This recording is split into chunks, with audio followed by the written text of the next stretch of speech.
Hello friends, बरायबाय Bodo.1250 official YouTube channel दा Assam scheme बेनो जाबाय अरुणोदयनि सायाव बिग आपडेट लाबोदों दिनै 2 अक्ट'बर नोंथांमोननि एकाउन्टआव राङा हाबगोन ना हाबा 1250 रां नोंथांमोननि राङारि अनसुंथाइ जायफ्रानोखि नोंथांमोनहा 2 लाखनि गाहायाव आरजियो बोसोराव स' बिथांमोननो बे स्किमखौ होनाय जादोंमोन आरो लन्च खालामदोंमोन दा बे लन्चआ माब्ला जादोंमोन आरो माब्ला नोंथांमोना आपकामिंआव गोदान सोसननाय माब्ला मोनगोन बिनि सायाव आपडेट लाना फैदों गोबाव खालामा जों थांगोन अफिशियेल वेबसाइटआव जाय नोंथांमोना Bodo.1250 अफिशियेल YouTube चेनेलाव गोदान स' साबस्क्राइब खालामना ला गोबां स्किमनि साख्रिनि आपडेट मोनबाय थागोन आरो बे भिडिअखौ हानाय एसेबां शेयार खालाम जाहाथे बयबो नोंथांमोनाहाय मिथियो आरो नोंथांमोना आपडेट मोनबाय थानो हायो स' बिदिब्ला गोबाव खालामा जों थांनि फै अफिशियेल वेबसाइट अरुणोदयआव दा जों फैबा अफिशियेल वेबसाइट आसाम स्टेट पर्टेलाव स' बेयाव फैनाय लोगो लोगो फार्स्टआव नोंथांमोना बेयाव डिटेल्सखौ होग्रोगोन बेनो जाबाय अरुणोदय स्किम दा बे स्किमा जाबाय आसामनि मोनसे स्किम अके आसामनि मोनसे स्किम आरो बे स्किमखौ लन्च खालामदोंमोन 2020आव आरो 2 अक्ट'बराव माने दिनैनि दिनाव बेनिफ्राय 2020आव बेखौहाय लन्च खालामदोंमोन अके एन्ड बेनिफ्राय नोंथांमोना फार्स्टआव मोनदोंमोन 830 रां मोनदोंमोन स' बियो बारायनानै हमना ला 830 निफ्राय 1000 जालायबाय एन्ड बेनिफ्राय 1000 नोंथांमोना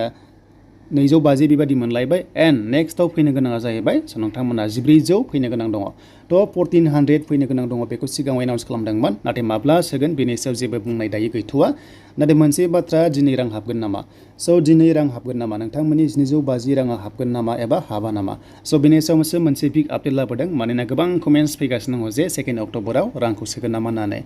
दा नोंथांमोना मोनसे फिक्स डेट दंखायो अके नोंथांमोननि बे स्किमनि रां सोनाय मोनसे फिक्स डेट दङ बेनो जाबाय 10 जायखिजाया दाननि 10 अक्ट'आवसो बेनि रांखौहाय सोनाय जायो अब्ला स' नोंथांमोना दिनैहाय बे रांखौ मोना मानोना दिनै मोनसे गान्धी जयन्तीनि नामावहाय बे स्किमखौहाय थांनाय 2020आव लन्च खालामदोंमोन थिग बेबादिनो दिनैहाय गान्धी जयन्ती एबा दिनैहाय गाव सभा एबा ग्राम सभा लानाय जायो एभ्रि BCDCआव गासैबो BCDC पन्सायतआव दिनैहाय गाव सभा मोनसे लानाय जायो आरो बे गाव सभायाव हमना ला BCDC वाइसआवहाय माखासे मिटिं खालामो आरो बे मिटिंआव सोर मा मोनदों मोनाखै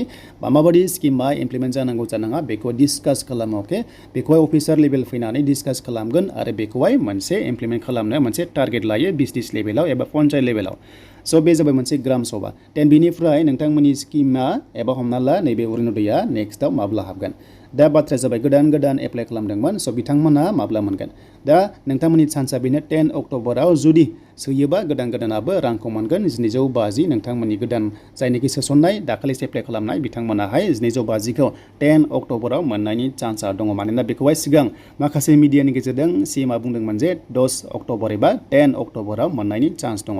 स' बेखायनो दिनैहाय मोननाय नङा स' आं नोंथांमोननि क्लियार खालामबाय आरो लोगोसे नोंथांमोननि माखासे बे स्किमाव माखासे गोदान एप्लाइ माब्ला जाबावगोन दा जेबो आपडेट गैथ'वा नाथाय जेब्ला जायो नोंथांमोना आपडेटखौ मोनगोन आरो जेब्ला एप्लाइ जायो अब्ला नोंथांमोना नैबे BCDC वाइसआव एबा गाव पन्चायत लेभेलाव स' नोंथांमोना खबर मोनगोन एन्ड बेनिफ्राय ब्लक अफिसाव नोंथांमोना डेभेलपमेन्ट ब्लक थायो गावनि स' बेयाव माखासे सिलेक्सन क्राइटेरिया डिटेल्सखौ मोनो एन्ड बेनिफ्राय फर्म साबमिट जायोबा नोंथांमोनाहाय BCDC लेभेलावहाय मोननाय जायो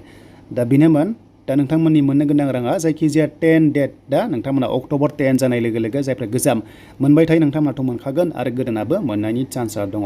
दा लेटेस्ट आपडेट फैयोबा नोंथांमोना बे स्किमनि सायाव आपडेटखौ मोननो हागोन